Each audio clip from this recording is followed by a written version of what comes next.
in the SSC board that I was teaching, there was no creative or media education available. Many individuals are like there. These are diverse students, but not the existing spaces don't speak to them Yes, because exactly. these spaces are not diverse in a way. Like Yeah. they are like one particular curriculum will teach everyone everything to every them like Yeah. And if you're standardized. not good with that, then you're a Yeah. failure. And then you also think you are a failure. I noticed that as someone who is creative, I could see how so many of my students felt creatively stifled. I could see how that was affecting their academic outcomes, how it was leading to behavioral breakdowns, how it was affecting their mental health. But are you seeing this whole AI wave changing things for you when you have this media house and how you're placing students? Are you seeing how you're preparing yourselves if you are seeing any changes in the sector? So our hope is that when a young person walks away from Nazaria, at Nazaria, our ambition is to cultivate a generation of storytellers from the grassroots who can not only enter the industry but also begin to transform and reshape the narratives that we see in Indian media today. Hello, everyone. Great to have you back. Today, we are talking to founder of Nazaria Arts Collective. Nazaria Arts Collective is a grassroots organization focusing on providing high quality media training to youth and women at the margins. And it's not just high quality media training, but they have a civic social frame to the training they provide. And we'll talk about this during our podcast. And we will also talk about what are their plans for the future, how they are thinking about it, how the media space is changing, what are the new dynamics. Great to have you here, Nandini. So we'll start with what was your journey in founding Nazaria? And I asked this question because it's not like a standard pathways for young entrepreneurs even to think about media arts training, especially in the social sector. So what was your journey? What led you to founding this? Yeah, it's been a roller coaster. I didn't think that when I would be in my mid to late 20s, I'd be running an organization. I was pretty sure for the longest time that I wanted to be a filmmaker, a documentary filmmaker to be exact.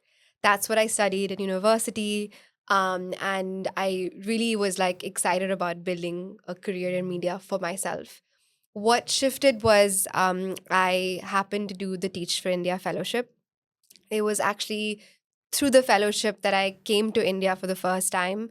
I spent most of my life in Botswana in Southern Africa and then spent another couple of years in the UAE and, like around the world, honestly. But I was gifted a book written by Shaheen Mistry about Teach for India. And that inspired me to move to Bombay to do the fellowship. And Okay. as I was a teacher to 120 10th graders in a BMC school, I think everything just changed for me. I noticed that as someone who is creative, I could see how so many of my students felt creatively stifled. I could see how that was affecting their academic outcomes, how it was leading to behavioral breakdowns, how it was affecting their mental health, how it led to directionlessness in terms of how they thought about their future.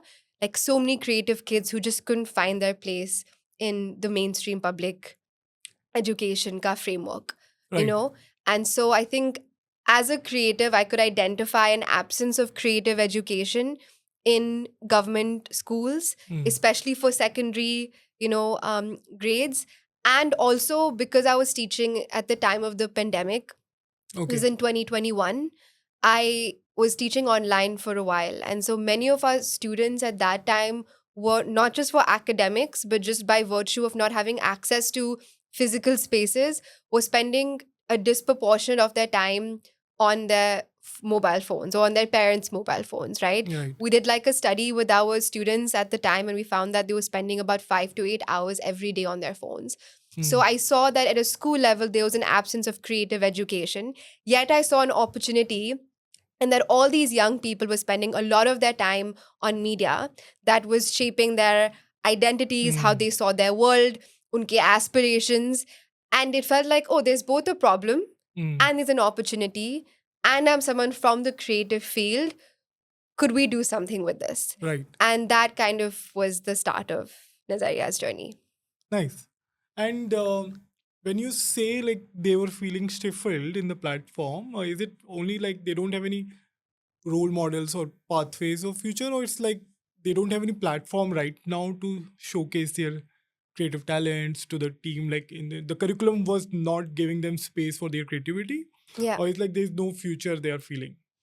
I think both. I think in the, in the SSC board that I was teaching, there was no creative or media education available. And so many kids who weren't able to find their strengths in science or social science didn't know really where else to go. And that then like drastically affected their self-esteem. Hmm. And so then they also just felt like, what's the point of school? They stopped coming to school. They stopped trying at school. Many of the kids I taught in 10th grade, I just saw them completely slip through the cracks.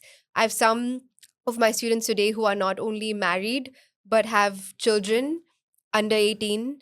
I've seen many of my male students now as like Swiggy drivers. Hmm. And so I could just see that because kids who had a creative bent of mind didn't have any access to avenues to like learn creative skills, Hmm. and because they were just not able to keep up, or the way schools were just weren't serving them, they just, yeah, slipped through the cracks. Hmm. And that was really sad to see. Okay, so yeah, you have this idea, you have figured out the problem. Then, like, you have figured out a space. Like, what was the next steps you were thinking? How do you operationalize these ideas, right? Yeah. And in we have, I know you have a space in Jogeshwari. So, what led you to choose that space, and like how you'll go about it? Like the medium you chose, like being in a community center. So, what was the journey behind figuring out the space, and I will go and create this space within the community? Yeah. What led you to that? Yeah, so Riddhi, my co-founder, and I, she was also a Teach for India fellow. We both at that time weren't thinking about building an organization or reaching lakhs of youth in India. We hadn't started with that big vision. We were trying to think, how do we offer a high quality creative education experience to our kids, the students that we were teaching. Okay. So she was anyways working in a like teaching in a BMC school in Jogeshwari. So we were like, let's just set up a space here. Then the second question is, where do we do it, right? We could do it within the, like school space, like inside classrooms. Right. But we also realized that because kids didn't identify school as a space of joy, as Mm. a space of meaningful learning, we didn't think that they would feel excited about coming to our classes if it was in the same infrastructure that they were used to. So we also started to think about what would it mean to build a third space, a space that's not school and it's not home, Mm. but something else. And so we called it Kahani Lab.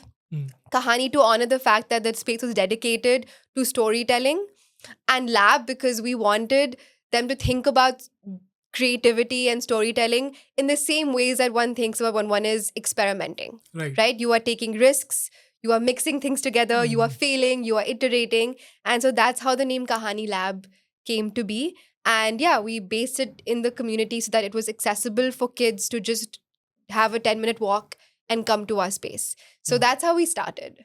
Right. And so mobilizing these students was easy because you already knew them. Yeah. So there was already a trust. Yes. And so you opened this for the school students, or separately for other members in the community also? Like, for example, anybody else, youth wants to join this thing, and how did you screen for students creativity? Like, I can be interested, I don't have a creative bone in me, but Yeah. like what if I join and like this is not for me? Like, how do you make that choice? Okay, this is the Yeah. right program for you.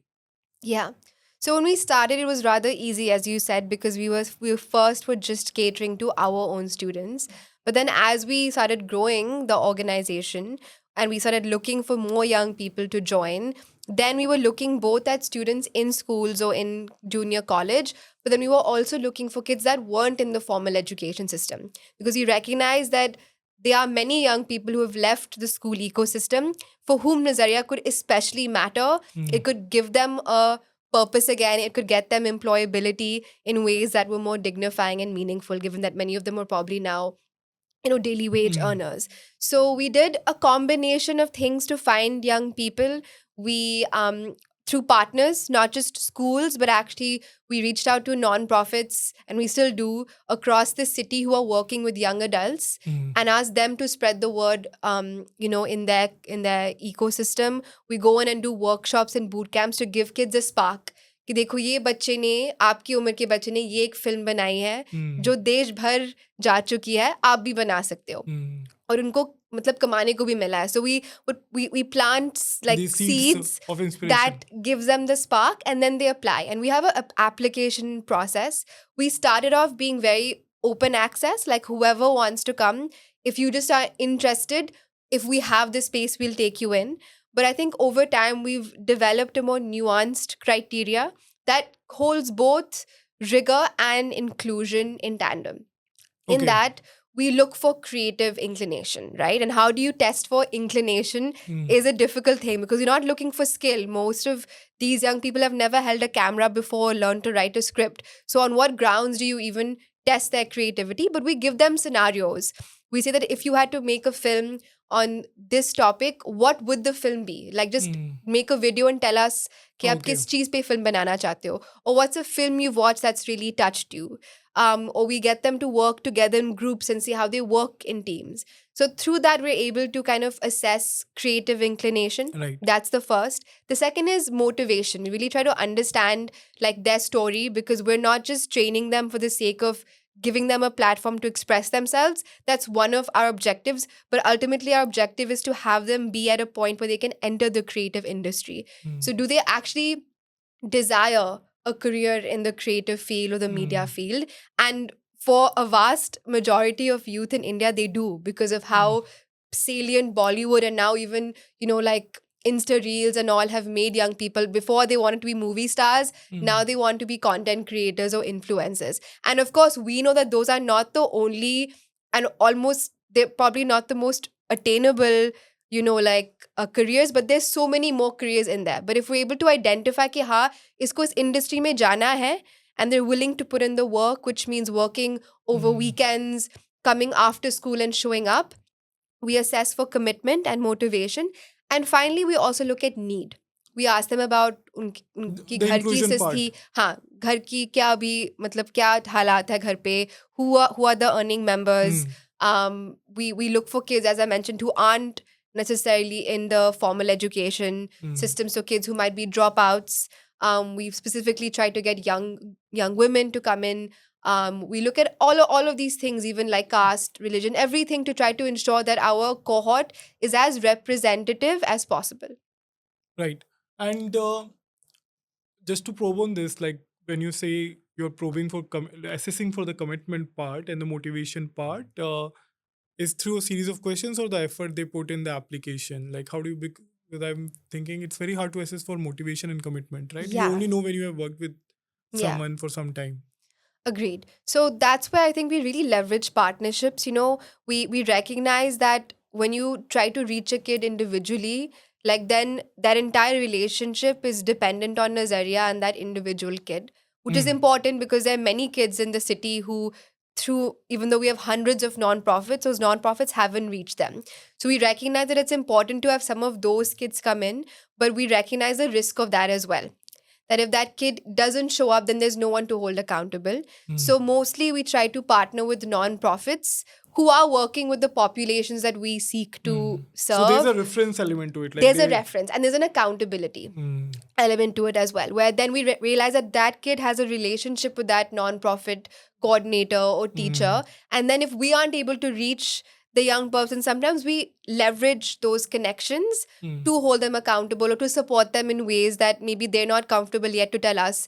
कि मैं आज, once it's a horrendous story, but once one of our students didn't come to class and she just didn't tell why.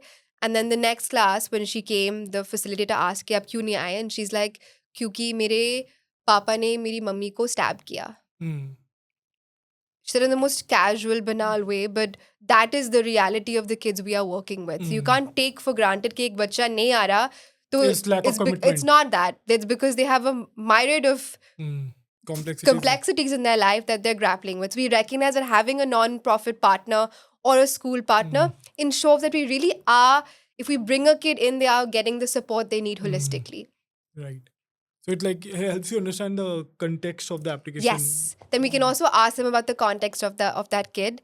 And in terms of motivation, yeah, we both look at the effort they've put in the application. They come for a open day, so we see them real time. We have a conversation with them Mm. to first like tell them they've been selected and ensure that they're able to commit to these things. And then we hold them accountable throughout the journey.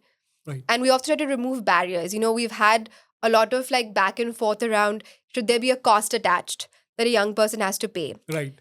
We've said no. We want it to be Free. free, which is it's a pretty big kind of discourse even in the non-profit sector, given like- all of us are trying to It's serve. like if the thing is if you pay, then they are more accountable. They value the service more. Yes, yeah. So that's in the way we're trying to figure out if some kind of token amount matters. What we've seen though is that kids are showing up regardless of that. Mm. Right? And so we have a pretty high, almost like a average of 80-90% attendance and very little attrition across the program. So we really try to think about what is positive, also because we come from a very education background. It's like really what does positive reinforcement look like? So if a kid shows up like for every class and submits all of their deliverables for a week, they get a Kalakar of the Week ka certificate and a Netflix subscription for the month. Okay. Or a movie ticket. And so we incentivize them in that way. For some kids who aren't able to, because they're traveling from across the city. Some of them are traveling an hour and a half to come to our center. So then we try to also support them to some extent with their travel costs. So our approach has been like, can you support a kid and make learning so exciting and enticing that they just want to come? And they're not coming out of compulsion or fear or but it's something that even we're figuring out, like if that's as we scale the best way forward. Yeah, if you remove the barriers, are they coming like it's like a normal Yeah. applicant will come if he's like all there, or if he or she they doesn't have any barrier. Yeah. So you're trying to test for that. Yeah. Like what are the barriers you can remove and so that they can. Yeah. Okay. Yes. So now we have discussed how you're sort of like enrolling, onboarding these students. Another point I wanted to is so what was the design of the program, right? How long it is? What are the elements you thought about should be there? Yeah. And when you have confident, okay, so if a person has done this, so he or she has some experience on doing what is required of her. Like how do you Yeah. maintain the quality of the program and what is the pedagogy basically? Yeah. So we have an interesting group of people who design both the program and the curriculum, which is a combination of industry professionals. Like Okay. we want our youth to not just be making cute films. We want them to be walking away with the skills you need to actually be able to contend with another entry level person from a film institute in the country. Okay. So That is a benchmark. that is a benchmark. So we have professionals who are a big part of the curriculum design. Second, we have educators because we realize that a film professional may know कि क्या किसी को मतलब बच्चे को क्या सीखना है अंत में, but कैसे सिखाना है, what is your approach, Right. your pedagogy, an educator knows. So we have educators.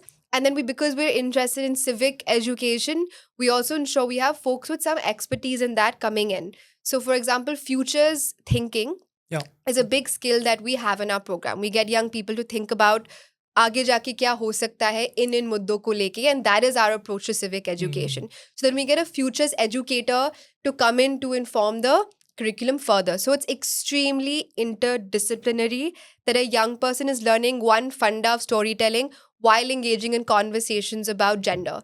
And वो साथ साथ हो रहा, वो अलग नहीं हो रहा कि civic education एक साइड पे, film education एक साइड पे, दोनों को मिला के बच्चे वो सीख रहे हैं. So it's a pretty complex process, and every year we change our curriculum a little bit based on our learnings. That's the design part of it. In terms of what the program actually looks like, we're still trying to nail our model. We're a very young organization.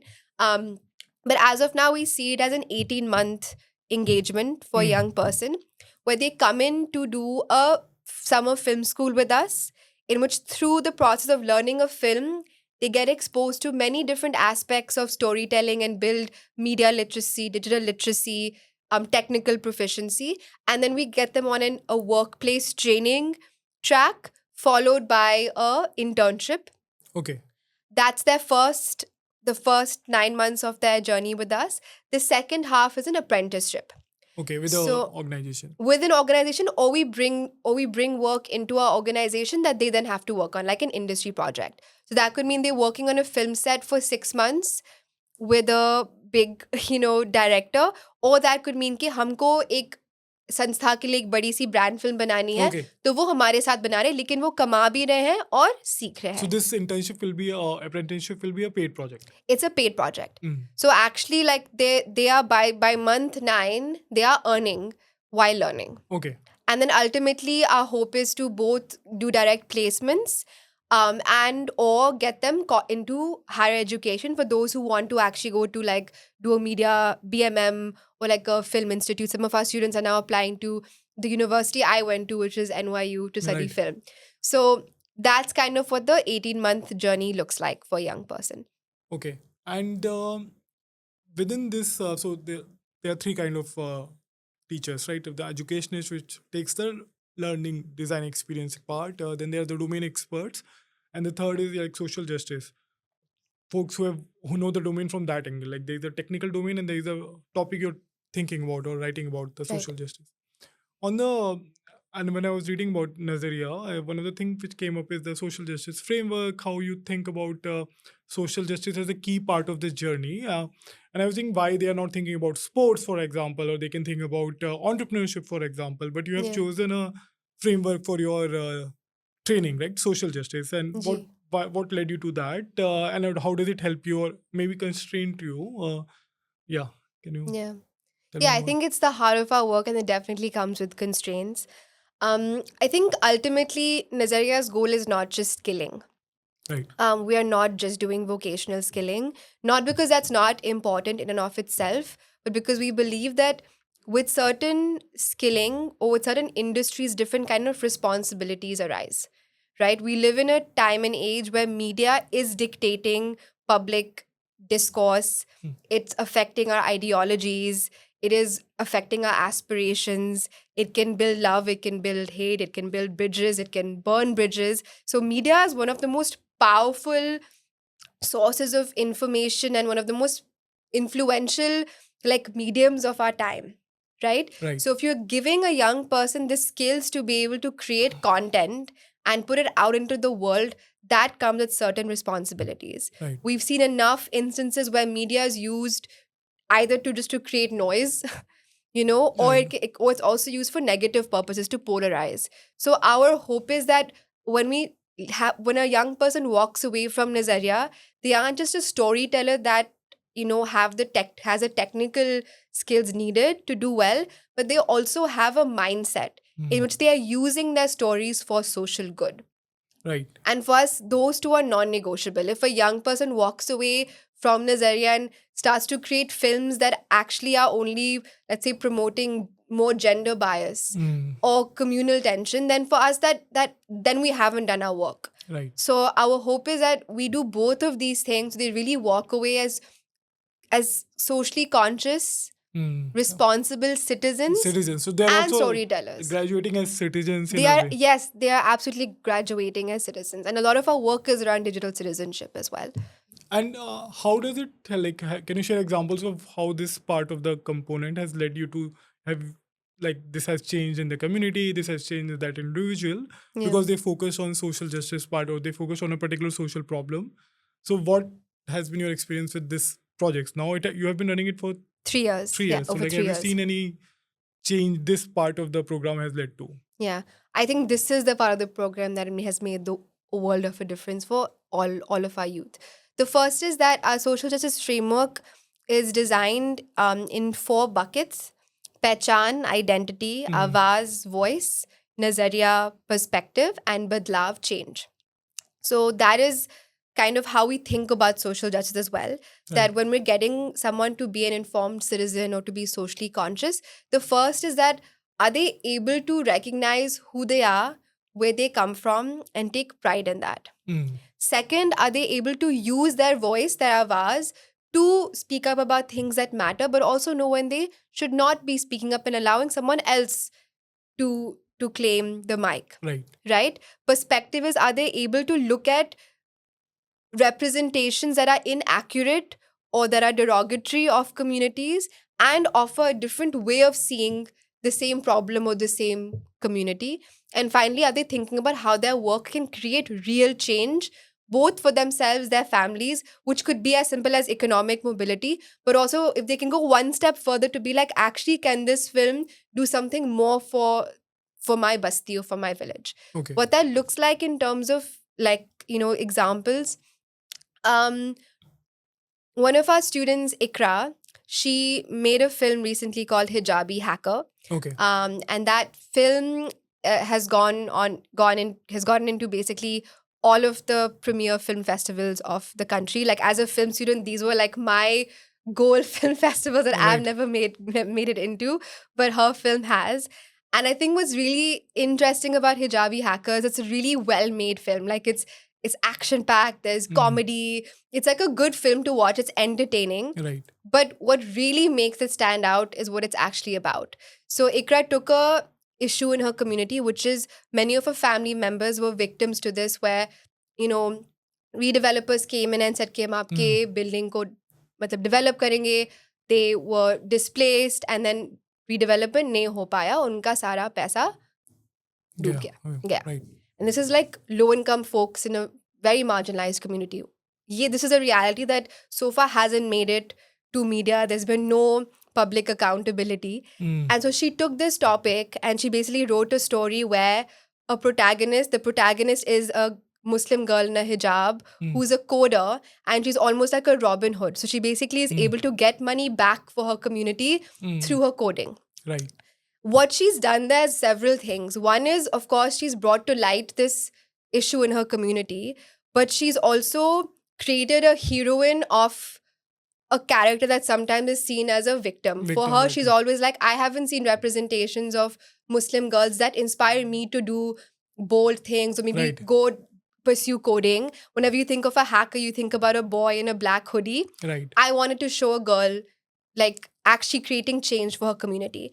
What that's done is now so many girls in her community have seen that. I'm like, humko bhi banna hai hijabi hacker. But more than anything, it's given them hope. It's given them another possibility for what they could do in their lives. They have icons to think They have icons. She's created an icon in her community. And she herself, who's a very shy, timid girl, would never speak up, has built a lot of confidence and has almost been able to express herself through this character. Right? And now even her parents are able to like see her in a different light. She's traveled to Kerala, for the first time, like the only girl in her village possibly that's, gone by flight to Kerala to represent her film. And now even her family is able to allow her more mobility because they know that she's like doing something with her freedom. Like she's bringing good name to her family. So I think in that way, I don't think Hijabi Hacker would have become a film, would have made it to the places it went if Ikra didn't think about her Pehchan, Awaz, Nazaria, Badlav. It's because she thought of these four things, was she able to make a film like this. And in that way, it's not just Ikra whose experience changed or her community, but actually the film itself has become an agent of change. In Dharamshala, that film is now being shown to juveniles. Right? It's traveling across to public schools, bastis, where girls are also starting to think about possibilities for themselves, right? So in that way, we feel like social justice is the heart of this work. Wo nahi hoga to nazariya nahi hoga. Right. Yeah. And also there are some stories which they can only tell. Like Yes. Like even if we have the access to platforms, like the certain spaces will never show these stories because these stories are hidden. Like we will never have access to that. Yeah. Somebody who within the community can only see these stories. Yeah. Right. And that's what makes them stand out. Because it's such a fresh perspective that, we just can't, because it's not our reality, it's not our and main background. characters will be different, the Yes. situation will be different. Yeah. We'll always, like, hetero male will be the main character. Exactly. Normal. We will never have these kind of heroes, right? Yes, we Heroines will for never the- have these kind of heroines. Yeah, exactly. Right. So one thing I wanted to ask, like, the Ikra story is pretty nice and very, very impactful. But what other changes you have seen at the more aggregate level in students when it comes to goals, skills, maybe confidence? The students who have done the 18-month program, and how their perspective has changed about the program, what they are telling you right now. Some insights on that will be helpful. Yeah. So, I mean, we focus on three main like areas in which we want our program to enable growth for every young person who engages with Nazaria. The first is like creativity, right? Like the fact that they are able to walk away with high level of creative skills, which means both the attributes of like what it means to tell be a kalakar, to be a good storyteller, Mm. like how you write, how you direct, how you think, but also skills like do you know how to use operate like a professional camera, are Mm. you familiar and proficient with editing softwares. So that's the first area of impact. The second is voice and agency. Are they, through their engagement with Nazaria, able to build a greater sense of voice and agency, which means are they able to speak up for themselves, not just on social issues, but just generally, are they able to feel like Mm. their voice matters? And are they able to make decisions for themselves for their own good? At an individual level, like as a student, Yes, can I do yes. this? Can Can I? I do this? And finally, the last one is like social impact. Are they able to Mm. emerge as leaders for their community, for their families through our work? So, the three things we hope that every young person experiences. If I had to think about examples, one of our youth comes to mind. He's actually in Goa right now, representing a film he made Okay. at Serendipity Arts Festival. His name is Yazdan, and he was a backbencher. Like my co-founder Riddhi was his teacher. He would never show up to school. He was extremely like academically like poor performing kid. And he was pretty much at the verge of dropping out. Right. He was also in bad company. Mm. And he's probably just a couple of like steps away from probably like yeah just like Falling off the being in out of the bad mainstream. company and Yeah. out of the mainstream. Um, and I think like what Yazdan is today for us has made us sure that what we're doing matters for young people, especially for male youth who often don't, if they don't have a safe space to express themselves, talk about their feelings, build confidence, can really go down a very like different life Right. trajectory, right? And so Yazdan today, he's not very good in writing in English. He still struggles with that, but he writes like poetry and rap videos, Okay. right? He's taken up skills that allows him to gain employment as a freelancer. He runs boot camps for us as a media facilitator for So sort of like Nazaria, a for other trainer. kids, almost like a trainer. And he's able to like direct and produce films. So a kid who was at the verge of dropping out of school, who didn't even know he had this talent, Mm. right? In a completely alternative space, the third space of Nazaria, he's a completely different person. Yeah. And so I think for us, his level of confidence and now his level of like responsibility, we've spoken to his parents, his former teachers. It just feels like a completely different person. But the truth that was always who Yazdan was inside. बस school में वो खुद को Mm. नहीं पहचान पाया और कोई उसके अंदर की He didn't हुनर have को the नहीं पहचान पाए. access to the right kind of spaces, right? Yes. And like many individuals are like there. These are diverse students, but not the existing spaces don't speak to them Yes, because exactly. these spaces are not diverse in a way. Like Yeah. they are like one particular curriculum will teach everyone everything to every them like Yeah. And if you're standardized. not good with that, then you're a Yeah. failure. And then you also think you are a failure. Yeah. Okay. Absolutely. And then you act out, right? And then you Right. have behavioral problems and you're violent and all the things we see with so many male youth in our country today. So that's one example. The others, I think we've also been able to identify really high potential kids Mm. who just didn't have access to the creative training they needed to really like access a whole other kind of opportunities, right? So we have a couple of our students, one I can think of, his name is Sandeep. He's currently doing science. He's in junior college. He's pursuing science. He's good at it. He's good. He's good at science, but he's an even better filmmaker. Right. He made a film called Could It Be that went to Kashish Film Festival, which is the biggest like LGBTQ film festival. And he's now applying to NYU, the university that I went to. Right. And so he could have gone down the path of science. He'd get into a mediocre college, and that's fine. But he's actually a kid who I believe in a couple of years could like actually be a filmmaker, Right. right? And he's actually going to probably get into a really like good like university. And he has decided that he no longer wants to do science. He wants to do arts and media. He wants to study film. right? And so I think we've seen the case for both. We've seen kids who, for Nazaria, if anything, just given them a space to find themselves and build confidence, and kids like Sandeep who were already like high performing, but were actually creative and they have that potential to become the next filmmaker, right? So I think those are the two kinds of stories I could think of. Yeah. Yeah. And so another thing, so these students who go to the 18-month program and so sort of they graduate, and I'm thinking it's like a pipeline, right? You source them, you mobilize the community, they join the program, 18 months, they graduate. Then what happens, like how you think about the placements and how do you think about building a community which supports them even after the placements, right? Like placements, I say one is getting and connecting them to their first job, but the other thing is they should have the ability to find the second job themselves, Yes. right? Like, so how do you think about building that community which like sustain itself, all by community means all the learners you have gone through your program? Yeah. So that's exactly what we're trying to figure out, right? We're still at a stage where we're getting our students their first freelance gigs, but we are trying to figure out what would it mean for them to sustain themselves and almost be like entrepreneurs, right? And the media industry is such that one is to get them direct employment in an entry level job, which is fine, but what's probably more like flexible and enables greater like income is if they're able to take up 1 to 2 to 3 freelance projects in a month and get a lot more money in their pocket. And so for that, the first is they need entrepreneurial skills. They need to be financially literate. They need to have communication skills. And so in the past, we focus a lot on just the civic education and the film training.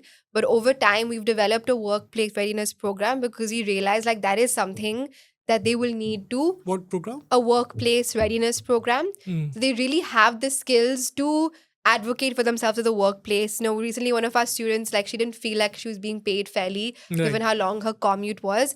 In the past, we would be their spokespersons. Like she sent him an email this morning saying, so I think I would like to be paid X amount because of XYZ things, right? So the first is like embedding this into their training. Like what are the things we anticipate they will need to have as skills as freelancers or, media professionals, and ensuring we're actually giving them those skills. And then the second is mentors. So we've gotten university students who are in the media space or young media professionals to basically be a mentor to each of our youth. So when they are actually going into the workplace, we're not just placing them and saying tata bye bye. We have a mentor who's looped into emails, who supports them with their first few projects that they can come to be like, Didi, ye invoice kaise bharte, ye nahi samajh aa raha. They're able to like have someone they can turn to. Right. And the last is community. Like we're called Nazaria Arts Collective for the very reason that we believe in the power of the collective. We haven't started this, but we're going to have every like senior will be mapped to a junior to support. And that way, we're not even relying on external folks, but our own youth to emerge as mentors and buddies to, our new cohorts. And we are very committed to seeing them through their first 3 to 5 years. We're not, because ultimately Nazaria's goal is we want our young people to penetrate the media industry and and not just enter the industry, but actually reshape the narratives we see in media. That's not going to happen if you're stuck in an entry level job for the next 7 years. It's going to happen if you have the skills to become leaders, climb up, become leaders. So we want to see them through that journey of climbing up the ranks. And so we're still figuring out what that support system would really look like in action. But it's starting off with, hiring someone in our team who's specifically looking at placements and, mentorship. Mentorship for our youth to ensure that we are keeping track of where they are slipping, where they are doing well, what they really need. We also have a youth advisory board. So we have youth from our cohort who are the representatives of other youth, and we consult them. When we are designing a program, when we are making decisions, we ask them कि ये चल रहा है, नहीं चल रहा, क्यों नहीं चल रहा, आपको क्या चाहिए जिससे आप आगे बढ़ सको. So we also hear their voices quite actively to ensure we're really designing with them. Youth advisory board has the students in them. It's only the youth, yeah. It's like 5 youth who have been with us for the longest, who are kind of the leaders and like support, like spokespersons for the other youth. Okay, yeah. So it's not just a 18-month program right now. It's the plan is to 3 to 5 years. There is a consistent quality support to Yes. them, Yes. Yeah. right? And that's also why we've developed a media house, Mm. because we've realized that the youth we work with, no matter how much we train them, they have not been exposed to the formal workplace. Their Right. families are informal laborers. And so something as small as like you'll send a message and you'll say, you send three question marks. The tonality of that Yeah. is different. But if you haven't spent many, many years engaging with other people in a similar kind of communication, Mm. it takes time to build that. And so for us, we really want to set them up for success, because if a kid has a bad first internship or Mm. first freelance project, doesn't go well, or they don't get paid, or they cut their pay because of these small things that aren't about who they are, what they can do, but just about the fact that unko pata hi nahi tha, Yeah, this is okay. right? Like this happens a lot, but like, Yes. how do you negotiate with these kind of Yes, and statements? the fact that we want as few examples of that as possible. Mm. So the media house basically serves as a bridge, Mm. where if someone wants a video made, they come to Nazaria, they Mm. talk to our front facing person. We're training our youth to also be those front facing producers, and like So you're not like they're not creating the work; they are sort of selling the work also. sorry. Selling the work Yes, also. they're also selling the work, and they're working with us in house. So Mm. that before they even enter the workplace, the apprenticeship is them working mostly in house with us on real client projects, Right. so that they're getting a little bit of work experience with us before we really send them out, into the formal Right. workplace.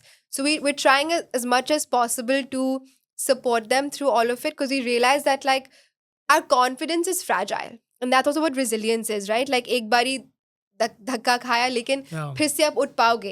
And there's a workplace resilience element also too, right? Yes. Like you might be resilient in your own community, but workplace has a certain way of working Yeah. where the other person might not just say something and you might take it very seriously, but it Yeah. might not be something serious for him. Like because he's Exactly. dealing with 1,000 people, he's very short in his communication. She is very short in communication. Yeah, exactly. So it's like building a workplace, and especially media might have its own social cultural norms and Yes. moves. So it's Yeah. like you have to understand how it operates, right? Yeah, Yeah. exactly. And building on this, like, but are you seeing this whole AI wave changing things for you when you have this media house and how you're placing students? Are you seeing Yeah. how you're preparing yourselves if you are seeing any changes in the Yeah. sector? So we've been trying to figure out like what is it that will outlast, Right. like AI, or that'll still enable any creative to actually be able to sustain themselves, because this is a dilemma not just for marginalized youth trying to enter the industry. Even media professionals in our community are grappling with these questions. So it's generally something that's looming on everyone. We're still figuring out what it will take to ensure that our kids are one step ahead of the game. But I think one thing that we feel quite confident about, both research has shown this and our own practice, is that there's something about creative thinking Mm-hmm. and storytelling that is so human. At some point, like that just can't be like like done by AI, right? Like you Right. can get AI to, you can insert it a bunch of footage and say एक liner बना लो या एक first draft बना लो, but ultimately you will need someone to look at that edit and fine tune it to give it a certain emotional tone, Right. right? If you are telling a story like Hijabi Hacker and you ask ChatGPT, can you make a story about this issue in my community in a creative way? It will not come up with Hijabi Hacker. Because that Mhm. is based on Ikra's lived experience, what she has seen, what she knows, how she's using humor, how she's playing to sensitivities. Because And AI is also in a way responding to what is already there, right? exactly. If it's not there, how do you create something? Exactly. If these stories aren't there, Mhm. then how will it tell stories that are novel, right? And actually, that's how we feel like our youth have a competitive edge. That if they go on to write ads or they go on to write scripts, and these companies are trying to cater to the critical mass, these young people will have a perspective and a voice Mm. that will give them that edge. Right. And that's why we believe Pehchan Awaaz is important. If we only get them to watch mainstream films and say, "Aap aise hi bana lo, isko hi chhap do," Right. then they're like any other young person. And given what they're anyways up against, then it's very hard for them to stand out. But if they really root their storytelling in who they are, we feel like that's probably going to help them, It, like outlast. it might be a unique value proposition in a AI first world, like Yes. having, because you're coming from a different perspective and different Yeah. way of living. Yeah. So you have a unique perspective which anybody who's particularly using AI might not have. Yes. And there's some things we have very strict rules on. Like if a young person is learning how to write an email, we like use AI, have it finesse your email. If they're even working on a caption, we'll say, "ठीक है, कुछ लिख के have it work." So we're okay with them using AI for certain things, and we get them to learn how to use it in the right way. So that way we recognize that you have to be with your time and get them to be comfortable with AI tools. But there's some things where we completely forbid them from using AI. Currently, our youth are working on a micro series. Like now you have like YouTube shorts, or Right. over time there'll be like Netflix shorts, which are like series, but in a short form content format. Right. So every episode is like 1 to 3 minutes. So our youth, their apprenticeship right now is they're working on creating their first micro series, which will be like an original from Nazaria as a media house. And we've told them you cannot use AI Okay. to write. If you're writing a story, it needs to be your voice. जितने spelling errors हो, जितना भी आपको लग रहा है कि ये मतलब boring sound कर रहा है, कुछ भी हो, अगर हमको दिखा कि इसमें AI है, you are. Because we know that ultimately storytelling is very human. You can tell when you read a LinkedIn post if it's written with the use of Yeah. AI or not. Over time, we'll even notice films that are made with or without AI and which ones we'll feel more connected to. Right. So our bet is that if we double down on authenticity and human first storytelling, that is, as you said, what will be our and our youth's USP. Okay. Yeah. Yeah. So another thing I was thinking, the current program is sort of like dependent on being community spaces. Like if you have a community space, such as a key part of 18-month long program, heavy curriculum design, a lot of one-to-one interaction with the students. But are you thinking of taking it beyond the community space model? And like, how do you suppose a community in Odisha want to have these experiences, or some school want to have these experiences? Is there any plans to take it forward? And what way are you thinking you're going to expand? Yeah. Or it's like you're thinking the community space will be there, but you have other ideas on scaling it up or expanding it to other parts of the country? Yeah.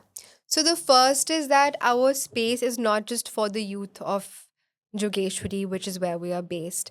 Youth come from 10 to 15 slums across Bombay to our center. Okay. So in many ways, we started off being very community rooted. And in many ways, being based in the community, we believe is still important because they are like after effects of what's happening. Like if we're having a screening in our space, then we can also host a community screening for their parents. Okay. Right. And so it's more accessible for youth to maybe come to a space that feels very much like home, or like that represents even their homes, then go to some fancy, glass building. So we recognize that like we like the idea of our space being rooted in a basti, but Right. also it is for the youth of the city. It's not just for one basti. Right. And even we're grappling with the fact in the next 2 years, we want to set up a basti media school, which is to basically accredit our 18-month program for to almost be an equivalent for junior college. And in those scenarios, we are very open to the fact that we may have to like move sites as long as our program and our curriculum and our approach remains intact.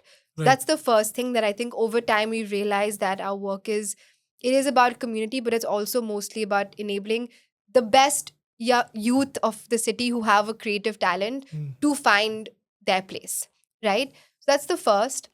We also for a long time were resistant to working within schools because of my own experience of school में creative education है ही नहीं, तो creative education देना है तो school के बाहर ही मिलेगा. Right. Yeah. But then over time we were like, but if you really want to create systems change, you have to work in the system and with the system. Right. I spent some time looking at the NEP and noticed that, we talk about arts education is mentioned, digital literacy is mentioned, even like apprenticeship models are mentioned, employability is mentioned, career awareness is mentioned, but there's no mention of media education. Right. It is just not something that we have collectively Thought at about. policy education level thought as something important for young people to learn, even though media is for sure one of the most powerful things that are influencing young people Right. today. But there's no way for them to think about how do they trust information, What is their relationship with social media apps? Like, are they protected? Do they understand what digital safety is? Are they thinking about how they use AI? And are they thinking about the fact that media could be a career for them? These are questions we held. And then we realized we need to have a program that addresses these things for young people. Even if any young person in any government school in our country, even if they don't go on to become a filmmaker or a journalist, they should have access to this information and these skills Right. to navigate the online space safely and be critical about the information they are believing. Right. And so we designed a program called Media Express. It's a 3-month program. Once a week, youth, like anyone between the grades 9 to 12, they can enroll in this program, and they basically are taken through a 12-week journey of becoming more critical consumers of media. And we also introduce them to some media forms, do a little bit of career awareness. Right. So that almost becomes like level 1 for what a kid could then do at Kahani Lab if they actually wanted to pursue Okay. media more So if seriously. somebody is creative, like, okay, this, do you want to test it out? So like, are you Yeah. committed to this kind of education? Yeah, and that actually becomes our pipeline. Yeah. So over time, like right now, we've worked with about 200 students through Media Express, Mm-hmm. of which probably 50 have come to our Kahani Lab. Okay. So the idea is, if in every government school you had Media Express going on, it's also easier to find talent, and then you can test for creative inclination, dedication, need much easily when you've already spent 3 months with kids. Right. Right? So that's our school program, and that's a program that we intend to scale. And how it's delivered, this program? So we run a fellowship in that we get final year media students or master level media students or early career professionals in media to sign up for part-time fellowship, where they dedicate their Saturdays to running our curriculum.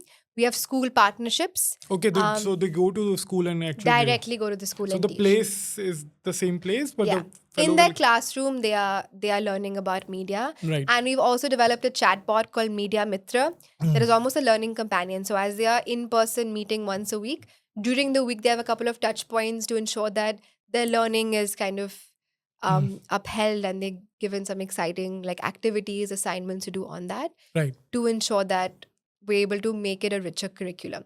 Okay. So that's our school program, Media Express.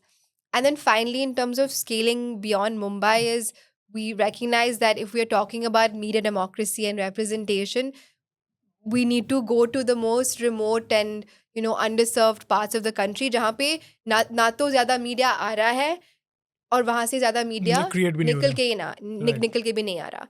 So our model for that is a rural media fellowship that we have been piloting through this past year, and we're going to be running our first full-fledged fellowship in Varanasi this year, Okay. where we basically get, and this is currently geared more towards young women, but we are open to the fact that it may just change to rural youth Right.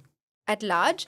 But currently we are working with rural women where we select them, again through a similar process, but they do a fellowship with us. So they commit to a 12-month fellowship, they get paid, they come, they learn with us, they go through everything. These are young women who've probably never touched a laptop, have had very close to no access to social media. Smartphones also. Smartphones also sometimes. We do look for those who are a little bit tech savvy, who have an inclination to engage with media, because that just makes it easier for them to be receptive to what they're learning. Right. But they come into the fellowship and they basically both do media literacy, like they emerge both as media leaders and they're building technical skills to become communication professionals. Okay. So every module, they spend some time in their village, where one fellow is designated 30 to 50 youth who she basically imparts what she's learning with us. So if we're doing a module on fake news, उनका assignment है कि अभी आप अपने बस्ती में जाके इन 50 लड़कियों को मीडिया फेक न्यूज़ के बारे में सिखाओ. But then they also learn how to operate cameras. We tell them कि अगर आपको इस संस्था के लिए सोशल मीडिया चलाना होगा तो आप कैसे चलाओगे. Right. अगर आपको सोशल मीडिया एनालिटिक्स को समझना है तो कैसे समझोगे. And then we also, similar to what they do in Bombay, they do in, like currently it's going to be in Varanasi, and over time we'll take it to different geographies. So that person becomes the hub of training, like the person you are training directly from here. in Varanasi, there is no space right now. We do. So we partner. We partner with organizations. So if a rural organization has at least a 5-year track record of working on ground, if they are working with the populations that we want to serve, then they can come on as a partner. And basically, we are the anchor institution. So we provide the curriculum, the funding, the capacity building of the trainer. And they have a local trainer who basically delivers our program. And we kind of do an M&E. So it's one step less intensive because we recognize that we're not going to be able to go to all parts of the country as our core team. But we trust that ultimately, like, media needs to be contextualized. Yeah. So we recognize that we know mota kya skills seekhne hai, but ultimately, like, every region will have its own nuances of how you teach media or what kind of media is more relevant. So we've also been, like, looking at like UP as a geography to understand ki kaun si naukriyan mil sakti hai media mein, and also then in having that inform the curriculum. So that's basically a model that in schools we are trying to mainstream media literacy. Right. In Bombay, we're trying to set up a Basti media school that enables youth to enter the film media advertisement industry because this is the hub of it. Right. And in rural parts of the country, we want to develop both greater media education at a grassroots level, but also enable youth to become communication professionals, which we identify to be a employable, like a realistic track for them to pursue in employability. It's like a Kahani Lab franchisee. It's basically a rural media. It's like a rural Kahani Lab. Right. Yeah, it's an offshoot of what we're doing here. So great to have you here, Nandini, today. It was fascinating to know so much about Nazaria, and all the best to you in your future journey. I hope, really looking forward to scale this becoming mainstream in other parts of the country also, what you're learning here in Bombay. Yeah, great to have you here. Thank you so much for having me. Yeah. मैं घूमूं फिरूं नाचूं गाऊं, मैं यहाँ जाऊं वहाँ जाऊं, अकेले जाऊं इसके साथ जाऊं उसके साथ जाऊं, आपको क्या?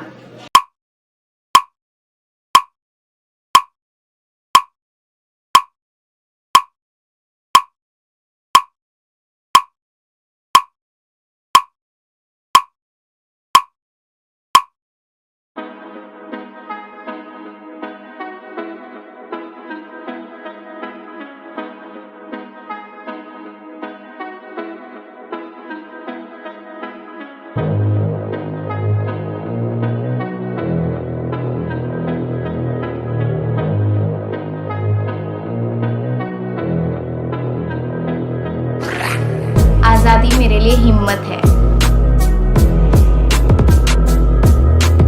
आज़ादी मेरे लिए रास्ता है। आज़ादी मेरे लिए खेलना है। मेरा हक है नाचना गाना। मेरा हक है शोर मचाना। आज़ादी मेरा हक